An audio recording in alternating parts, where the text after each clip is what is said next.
Hey, it's Steve. Welcome back to Clear Direct. This is episode 11, which is primarily landing gear, which I'm super excited about, but it's also fixing some mistakes. And I wanted to talk a little bit about why I'm kind of putting myself out there as a first-time builder. Besides, you know, it's a hobby and it's fun, and I think it's a good way to communicate and develop a community. Well, the primary reason is that community has my back, all right? So thank you guys for pointing out the mistakes that I'm making. I fail to say this as often as I should, but first-time builder, this is not instructional. This is for entertainment purposes and for the guys and gals who are waiting for their S-21s and just consuming all that they can on other people's builds and learning from it.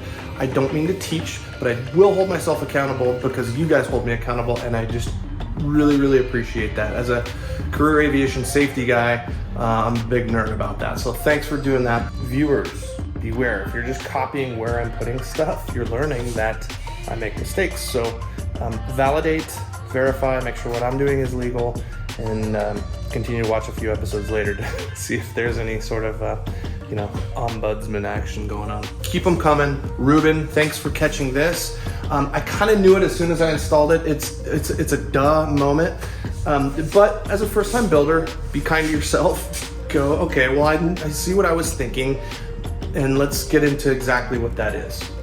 Antenna mounting, okay? It's pretty darn clear what you have to adhere to in advisory circulars 43, 12, and 13. Now, advisory circular 43, 13-2, I think chapter 3 talks about an ELT antenna being 36 inches or 0.9 meters away from other antenna, primarily VHF. Artex said, okay, got it, but minimally 32 inches. So I go, okay, well, I'd like to put it here. I'll get into the reason why I wanted to put it here.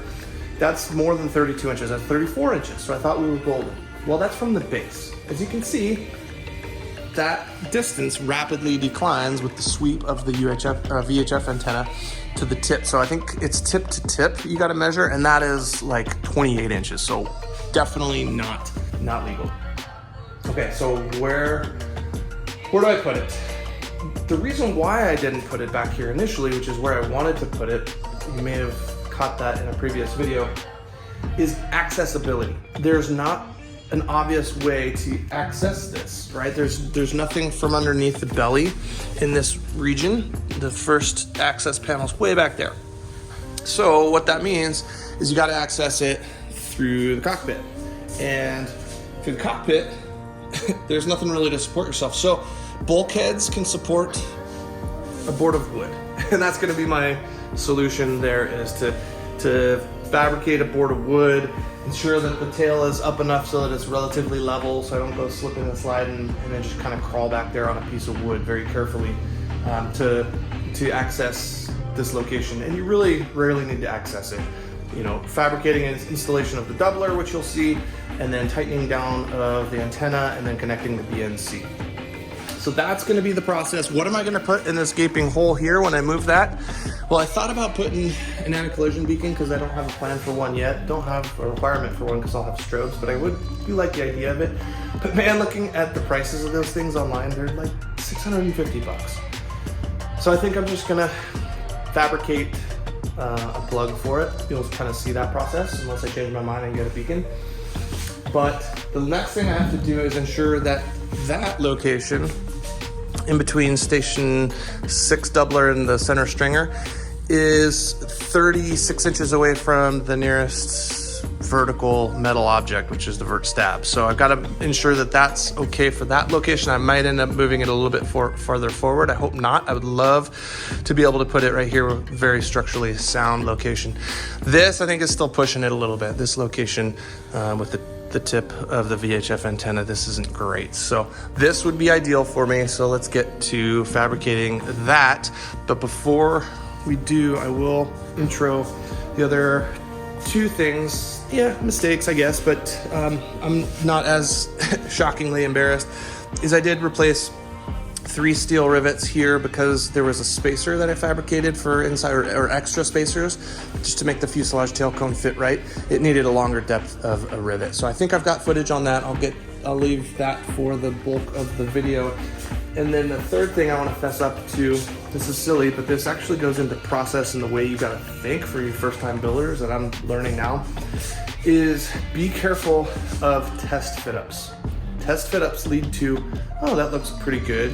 You don't torque something down, you continue the install, and now you have something that you forgot to torque, or you have to go back and torque. I never forgot to do it, but I realized that I have to go back and torque the axle nuts down, and to do so, you need to stick a wrench in there. So I need to take off this entire wheel times 2. So little things that seem probably very, very obvious to experienced builders. I'm learning the hard way, but it's fine. Just learning how to take off that wheel a couple times and just learning about the process and being smart enough to debrief myself and kind of absorb that lesson learned and apply it into the future. So hope that helps. We're gonna roll the tape. Here is episode 11, landing gear and fixing mistakes. Yes, barely. All right, we got 3 feet. There's my desired location. I'm actually gonna mount it a little bit forward of that. There's 3 feet. If you go vertical from 3 feet, it's barely just the beginning of the vert stab, which goes aft like that. So we are in the clear to mount in this location there. While we're being transparent, found something else that you need to know about. Okay, these, look at this. Failed rivets. Why are there 4 of them? Because the definition of insanity is doing the same thing over again, expecting a different result. Well, I tried a different way on each of these 4, and none of them worked. So I am waiting for the wedge, which will help me install these. And this is a very structural member, so I'm told. So you definitely want to get this right. Okay, to avoid failed stainless steel rivets on the firewall, I'm borrowing this from my good friend Terry at Leading Edge Aviation. So stainless steel rivets through the firewall failed for Tony at S-21 project. I wanted a way to avoid that, and Ruben recommended 100 PSI with a pneumatic riveter. So borrowing that, I'm gonna try to avoid those CCPQ41s failing going through the stainless steel firewall, as well as, let's talk about Pro Seal. So I ordered this Pro Seal a while ago, plus it was a little bit old and it only has a 9-month shelf life. It is now February of 22. It was produced in February of 21, so it is expired. So I'm not gonna use it on fuel tanks, but I might try to salvage some and put it on the seams between the firewall, because there's 2 seams, there's 3 pieces of the firewall. And if I do it, and this is another tip from Ruben, amazing, because you don't want those fumes seeping in there. It's a high pressure area, the air flowing into the cowl. You don't want that getting forced into the cockpit, carbon monoxide, whatnot. So that's what I'm gonna use that material for. And I need to buy some more. This stuff is super expensive. But I wanna get to finishing off these wings. Thought about putting on the wingtips already, but you can see I don't have a lot of room with the table and the garage door. Maybe I can move the table a little bit, but I'd love to finish off these wings, get those fuel tanks installed and wingtips installed. And then the wings are ready to go, with the exception of, I guess, the strut. So the wing strut needs to be constructed. That doesn't seem too bad.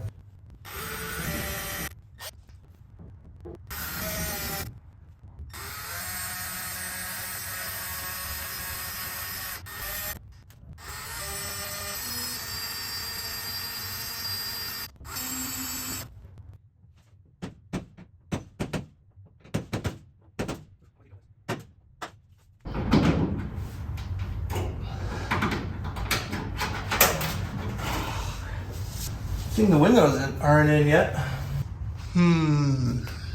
What to do right here? So I pulled out this rivet. You didn't see me doing that, because I think it would have been hard to get in a rivet all the way, or a doubler all the way up, right up next to it. So I just popped it out, and in fact, I'll use that, and then come up this way to here, and then over, and then probably 2 rivets there, maybe even 1 right there. 1 matching that one. That one matching that one. Bing, bang, boom.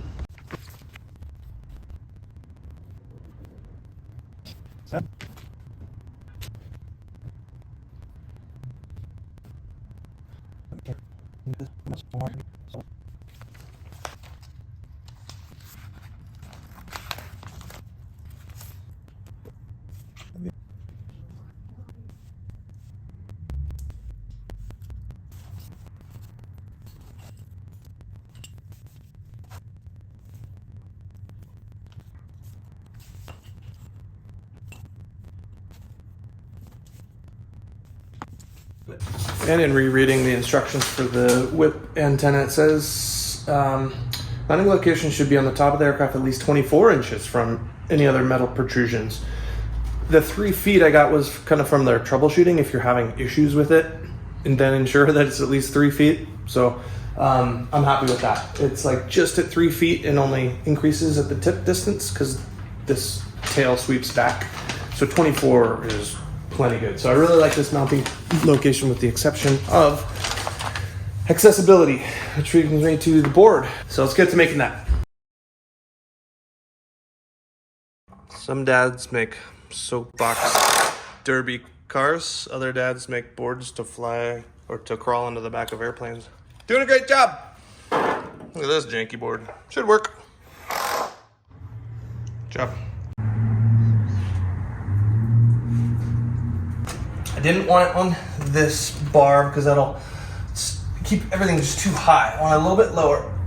So it's going to be supported on station 6 and station 3. So maybe I'll put in some wood support, 2x4 underneath station, or on top of station 4, maybe even 5.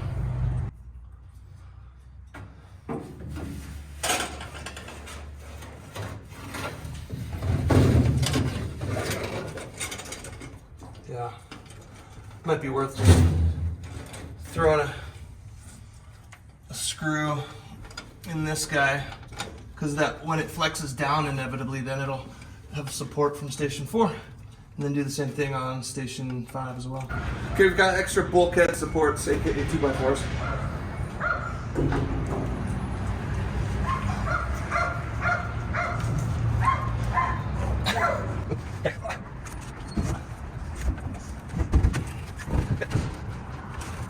So the bottom of the tailcone is level with a sawhorse back there. And so this is relatively level. So supported primarily on station 3, which is steel, and then station 6, which is aluminum. But also as I crawl back there, this is gonna bend and distribute some weight on station 4 as well as station 5. Okay, so before I crawl back in there, I wanna make sure I have like flashlight tools. What else? Because I need to pull out that bulkhead from the ELT, temporarily install the doubler for the new ELT in its position so that we can match drill through the stringer, 40, and then final size. So, okay, just kind of thinking through it. Wish me luck. Don't injure yourself, don't injure the airplane. I was starting to climb in and then I realized, you know what, I want to make sure that this is not going to drop with my weight back there. So we added in another sawhorse around kind of right where the bulk of my body weight is going to be, at the right height such that this is still actually supporting as well. So there's 2 mechanisms lifting it up, and of course there's no brakes yet, so we chopped the wheels.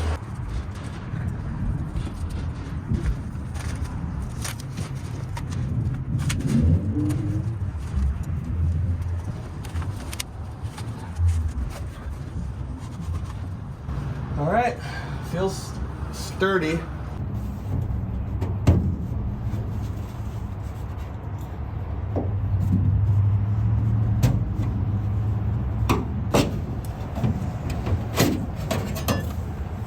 Cool. So for this doubler, oriented like that. You're gonna get a good allowance this week, bro. All right, here's the final product, however it's supposed to go. Like that. Let's get it in. Finally recovering from the mistake.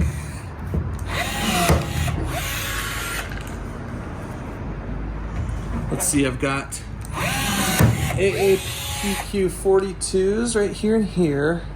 AVEX is here along the same stringer, and then 41s here and there because it's just a 60. So 20th worth of skin, 20,000th, and then the full doubler is a 40th. 40,000. All right, we are legal.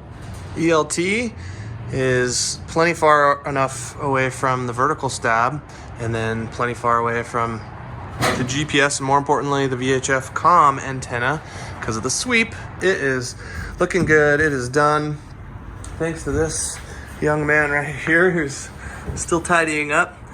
And what we just did was we hooked some zip ties together to hold the antenna out of the way of rudder cables.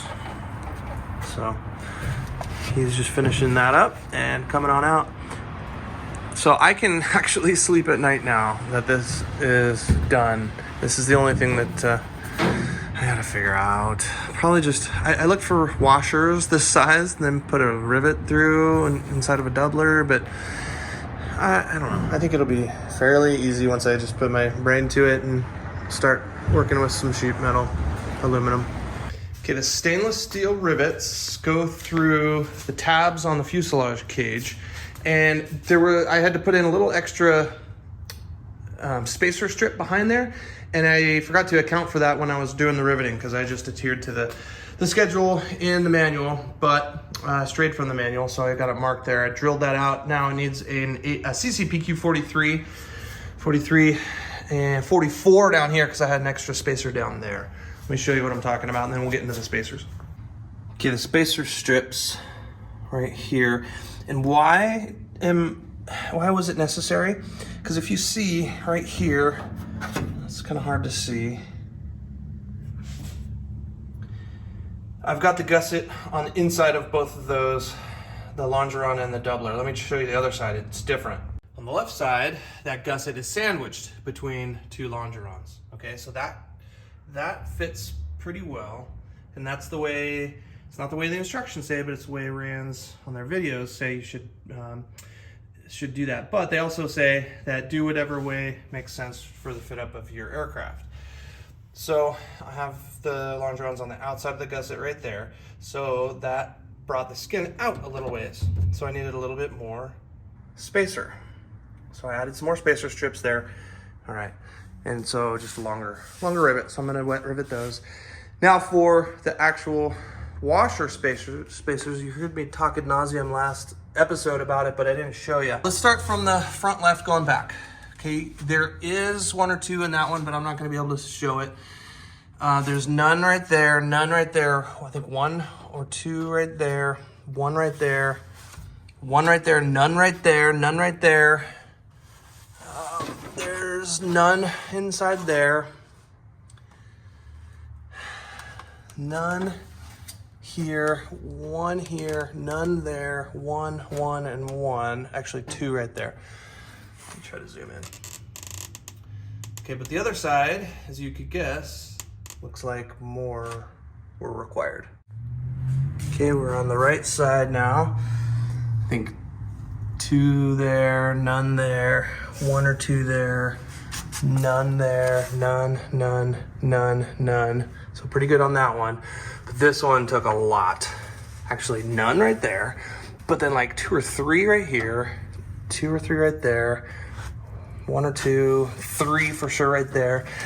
And then there's one washer, and then I made a custom, kind of like Tony did on S-21 project, created a custom one there because there would be a gap between the gusset and the spacer strip and the skin.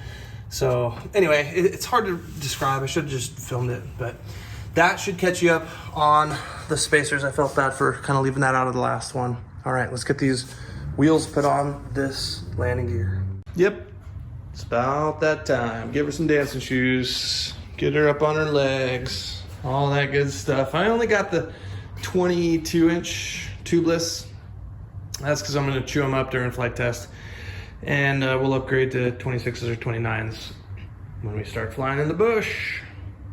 It's pretty nice. The tail wheel assembly comes mostly assembled. For this, you're going to need a 5/16 Allen wrench for that, and a 9/16 socket. Now, I initially installed this backwards, meaning, so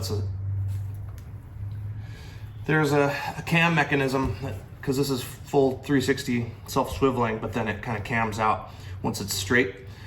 But I installed it initially like this, So you want to ensure that it is like that, and you can feel the cam mechanism inside of it. Spring went on nice and easy. You got to ensure that this is oriented the correct direction. And then you just reach inside with a wrench and then tighten from below. I don't have the torque values set yet or looked up yet, so if I grab them, I'll try to let you know what those are. There's a note in the manual that if you need to grind or file down anything so that fits better, file down not the aluminum block, but the spring itself. There's a 16,000th shim that they say that they supply and say that you might need it. I haven't found a need for it yet, so we'll see how that goes on. This goes on. Here's the other piece. The angled part goes aft.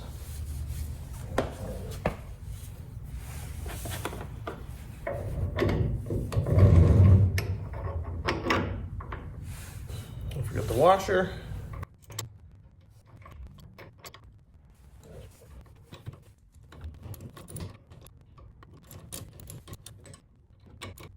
I haven't looked up the torque value of this either. And RANS doesn't supply you with the torque values. You gotta look up in advisory circular from the FAA. So it breaks free from the cam to full swivel, and then it re-engages. Pretty slick. There's the Zerk fitting. Gotta fill it up with grease. PSI, the side, so again, the text manual doesn't tell you anything about the PSI of this tail wheel. I have the 8-inch tail wheel, but the sidewall says max load 256 pounds at 50 PSI, so I figure I'll start with 50 PSI.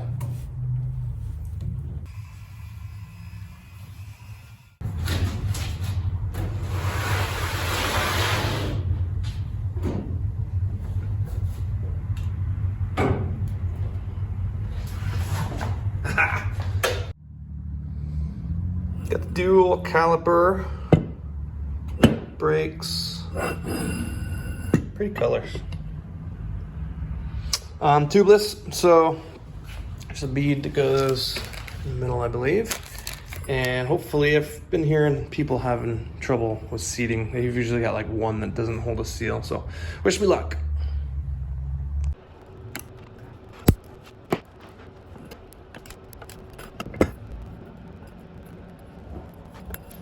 The Matco wheel comes already kind of assembled, so you just have to unscrew the axle nut, and then the axle comes out.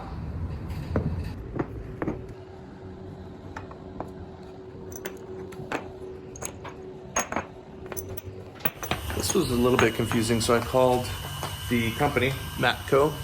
Well, first off, my confusion was this didn't match this. More specifically, this part number, the MHE6HD, didn't match anything that I could find within here. Checked their website, couldn't find it either. Had a nice discussion with one of their folks who told me that it's kind of a specialty for RANS in that the H stands for higher load. It's actually a thicker metallic material because it has a higher static load. A lot of their static loads are 600 pounds, but this is 850. And then the D is for the dual caliper brakes. And they said they mean to add in an extra leaflet in here with the engineering drawings, but they didn't, so he's going to email it to me. I'm still waiting for that email, so I'll load it up on the screen when I get it to show the engineering drawing of this. But he explained to me, because I was confused if I was supposed to release these. I think these are just adjustments, but no, I'm supposed to release these four to pull one half of the caliper housing out, and then this slides out, and then we get to install. So thanks, Matco, for the help. Appreciate it. What are you doing? The whirring hearing is a flex shaft. Jewelry being created, and that's a puppy, and that's a Gobi. Speak. That's no good.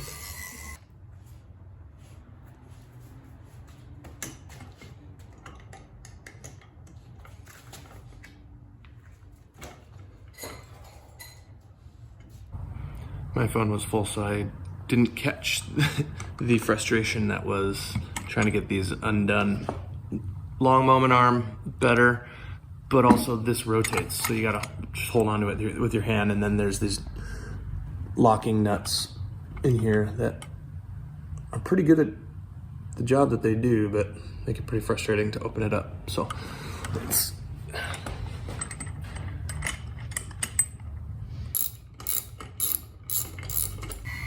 when reinstalling, the little notches go out and these bigger space between the notches go towards each other. And if you forget, there's a witness mark with the little guys right there.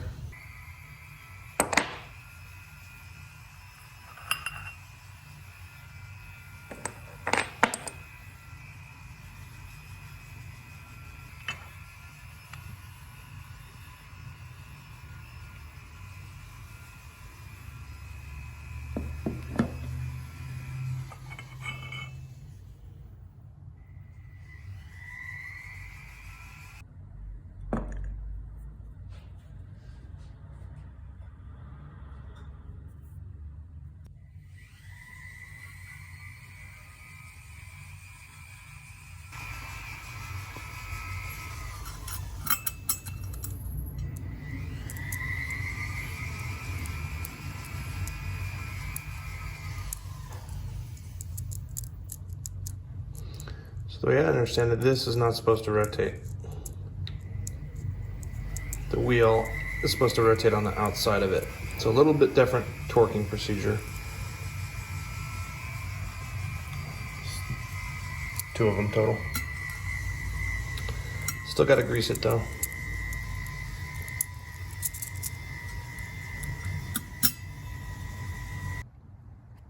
Okay, this is definitely clocked. These are 5/16 bolts. These are 3/8 bolts. The other thing you gotta note, I initially wanted to put this on backwards, but these double, if you can see, there's like double compared to just single. They go outboard. And then I assume, and again, for those that don't know me, this is not a how-to. This is my first time. I am muddling my way through this. So I'm clearly gonna take it apart, pack it with grease, and torque everything down for final. But for now, we're just test fitting. And so now I believe this comes next.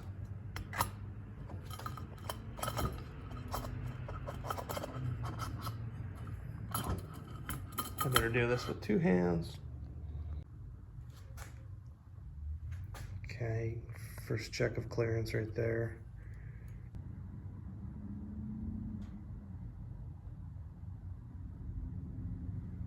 The tires say tube type, but I mean, we're running tubeless, so we'll see if they work.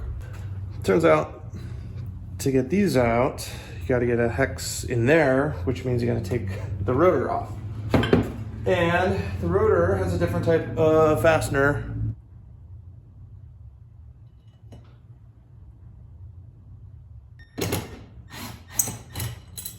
Easy peasy.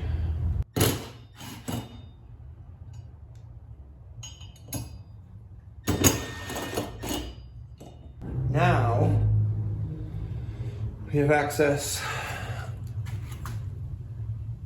into there, so we can turn those.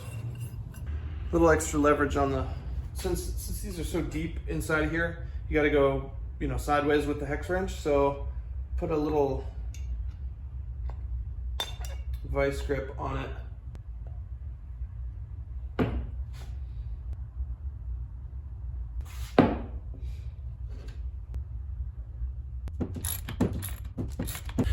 One thing I like about these gear legs, you can see the hydraulic line terminates there, but then is protected in this aft facing channel. Well, it's a bit of a mock-up. But it is under its own tail wheel weight. Woo. That's exciting. Looks kind of cool. mess in here. The airplane is getting bigger, so we are making more room. We're gonna lop off about 3 feet of the table and then put the table beyond the wings. Well, you'll see where.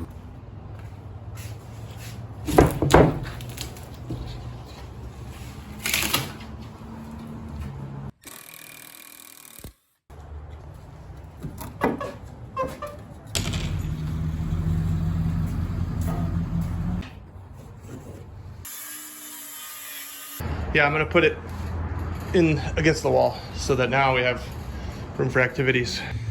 Some stuff I bought. I don't think I needed this. This is a tire mount lubricant. Noma Gassiapara. Noma! And then this is some high temp disc brake wheel bearing grease. You absolutely do need this. This, I think you could just use soapy water to lubricate the bead to get the rim in. There's an awesome video, actually, just discovered this guy. He's building a Zenith and he's got nice 26-inch Aeroclassics. We're gonna clean the bearings, so we're gonna pack them with grease. I also had to buy a grease gun. I think there's really only one place that this aircraft needs it so far. I've only found one Zerk fitting, and that's in the tail wheel, the caster. So just went ahead and bought the grease gun. I also need it for my Bonanza anyway. And then got the hardware from the disc brakes there. Here's grease for the grease gun. Oh, there's something else I bought. Here it is. This is a 3/8 drive Torx T25 attachment so that I can actually use a torque wrench to torque these down, because there are Torx screws that you'll need to torque down. And then the other thing I got, because I didn't want to buy one of these for each size of Torx. So far, this is the only one I need with this aircraft, but I've just got a whole set of Torx that I like the idea of using a torque wrench for. So I got this, which fits my 3/8 drive, and then also can fit any sort of driver right there. And I can attach that to the torque wrench, torque anything down that's kind of a rotational fastener there. I couldn't find a torque value for the valve stem, so I just kind of went with what made sense. But something I do like about these Matco guys is you don't have to mark. So you want to keep them how they shipped, clocked, how they shipped from the factory, is what I understand, having never done this before. Caveat number one. So they put a little V there for valve. It's upside down, but so that way you know that it's clocked just like that. Okay, I might, just in case these get separated, I might just make a L and an R on each set so I know which one's which, but I don't know if there's a serial number or what, but I thought that was a nice little touch. We're supposed to clean off these bearings before putting in grease. They feel pretty darn clean, but I'm just gonna blast them with the brake cleaner. I guess other people do it with 100 low lead or gasoline, but this is what I have on hand, so clean these off, get some grease in them.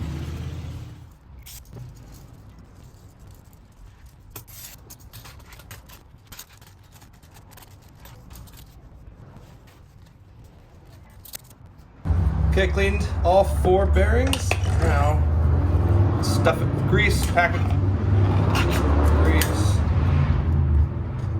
Never done this before, so don't be too hard on me. I'm sure there's a technique that I will probably learn on my 4th bearing. The YouTube video I saw on this didn't have it wasn't sealed on this side, so you can see it when it's squeezing out the other side.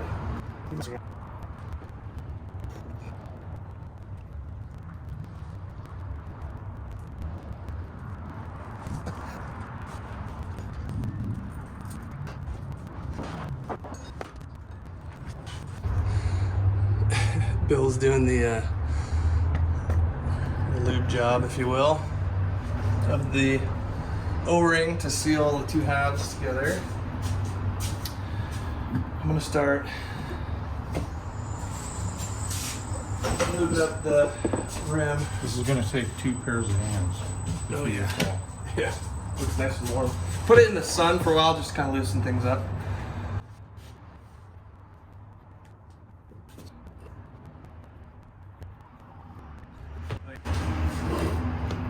So you want to just hold it and I'll try to finesse it around.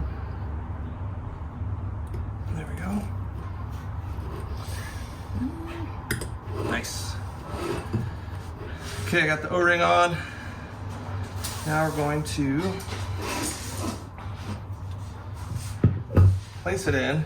Again, this is what I was talking about. You are not going to break that bead or get that to seat with pure force. I mean, I'm sure somebody's going to prove me wrong. That's okay.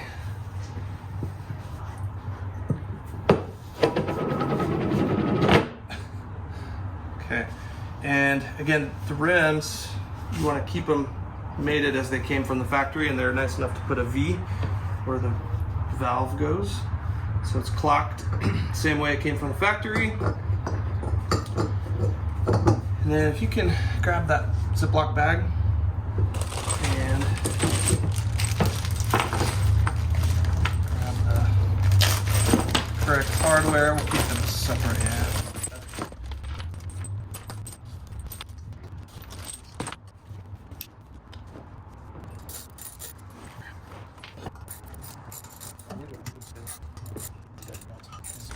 All right, you want to torque these to appropriate setting, but not right now. I want to take the time to do that. Working kind of fast because it's still a little bit warm from the sun. Oh crap! I didn't. Oh, actually, it's okay. The valve is sticking out. There we go. Okay. So we might need to. That strap I think is pretty much necessary, but we'll get the bead. We'll get the O-ring seated in the center groove. You can see that. So if you can help me tease it down. Yep, just like that. Happens all at once. Yeah. Just verify that it's all seated.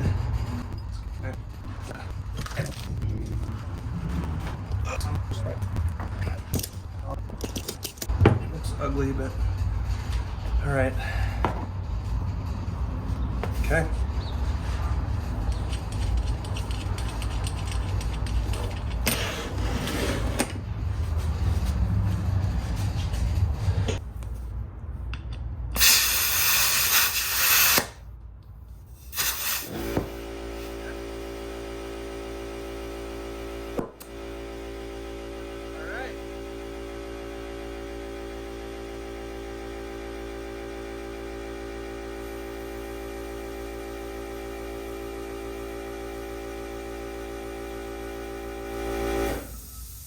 Releasing the air to get the strap off.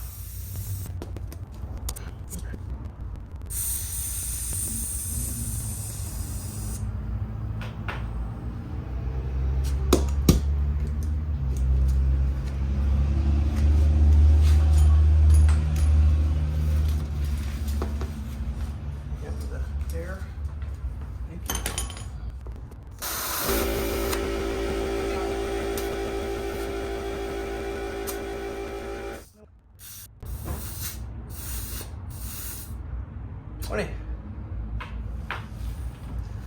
All right, not too bad. We're just getting the rest of the hardware installed for these hubs.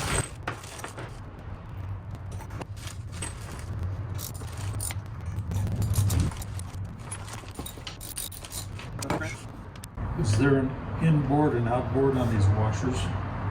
No, those are flat washers. You can tell, yeah, there's witness marks from when they've been cranked down on. So right. That's probably the bolt side, is the shiny side, or the.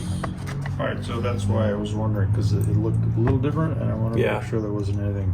Yeah, the shiny side's the special side that had the nut on it. You can install it the same way. Okay, let's figure out the torque value. It's either 80 or 100. It gets to 100 inch-pounds. So yeah, so we can hold this with a vice grip. That's why I have the vice grips out there, right over there. Is that going to 50 to 250 inch-pounds? Oh, does it convert to newtons? Yeah. Okay, there we go.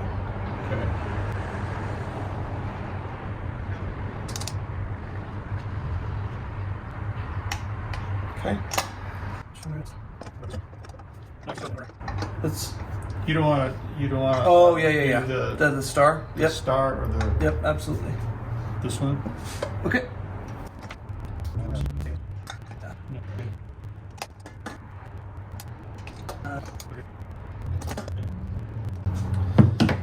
All right. Done and done. Yeah.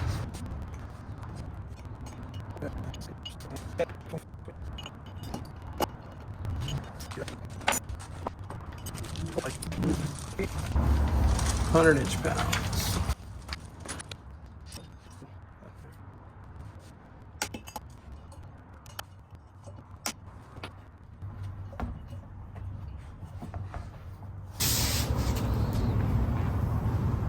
Yeah, brake line goes up.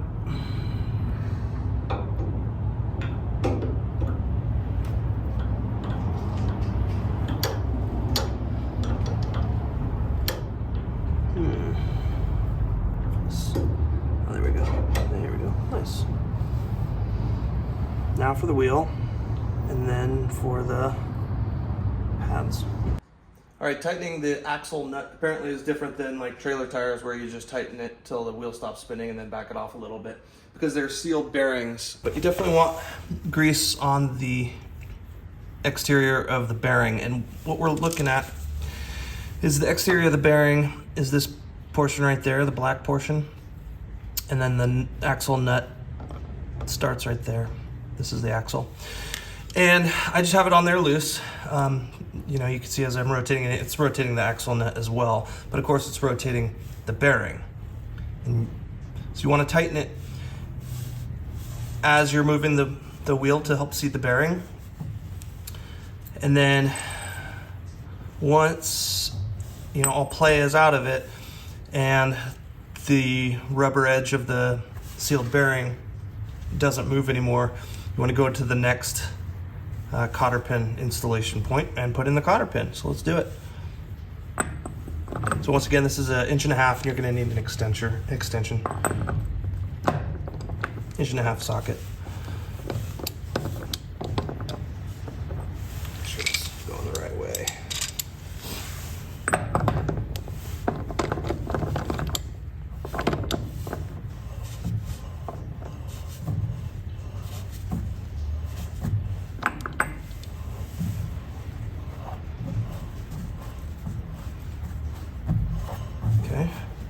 Looks pretty good. Doesn't appear that the seal wants to rotate at all. So we'll just go to the next axle, or excuse me, cotter pin location. You can just feel where the hole is. So I got a hole here and here. So just a hair more.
Did it.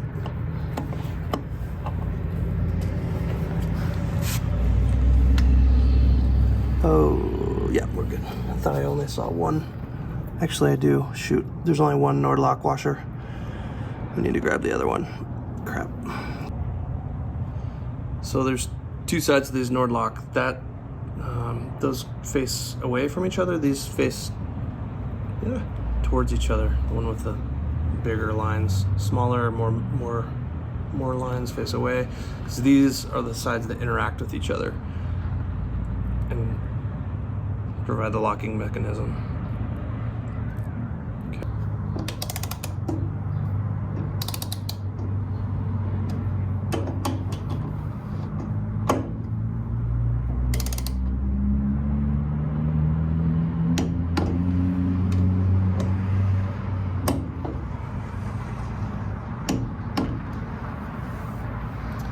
Woo.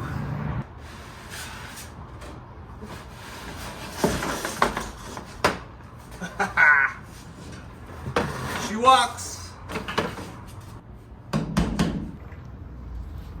Well, thanks for your help, Bill. That was hugely helpful. And the answer was, I think, three things. Lubricant, getting the tires mounted. Lubricant, the strap around the circumference of the tire, and then an air compressor to blast it with air, because I wouldn't have been doing that with my bike pump. Thanks a lot. Okay, it's exactly 1 week later. We want to see if it's keeping all the air. We left it at 20 PSI. So you go ahead and put that, just push it, push it on, and you'll push it really hard. There you go. And it looks like it's about at 17 or 18, 16, 17, 18. So it looks like it might be losing a little bit of air. We'll check the other one. Yeah, about the same. So they're consistent, 15, 16, 17, about 17 PSI. That's 3 PSI in a week. So we'll refill it up and just kind of see what's going on with these wheels. Tubeless, you know, they're gonna lose air, I imagine, but they should seal up, maybe just because they're new. But we're gonna take this wheel off so that I can properly torque the axle to strut nuts down here. Kellen's doing a bang up job. And I was looking at his cool Garmin watch, Phoenix 5, and you guys might like this story. So the Air Force, or my squadron or ops group, bought us these watches because the F-15 was having issues with decompression or insidious decompression and oxygen issues. And so this is a creative solution to let us know if our cabin altimeter goes above a certain value. So it would kind of vibrate on your wrist, and you can descend, gangle of the regulator, 100% oxygen. So kind of fun story, and I was able to gift that to Kellen. Looks kind of badass on his wrist. Big old watch, and it's Bluetooth, so it's kind of a smart watch too. The axle nut being off allows us to go ahead and remove the tire or the wheel. Now you don't want to tilt it left or right once it's off, because then the bearings will fall out. It'd be okay, but you just want to keep the bearings clean. Yes, good job, bro. See, there's a bearing. It left a bearing behind. Here, I'll just go ahead and get my hands dirty. Now I can grab this bearing and put it back in.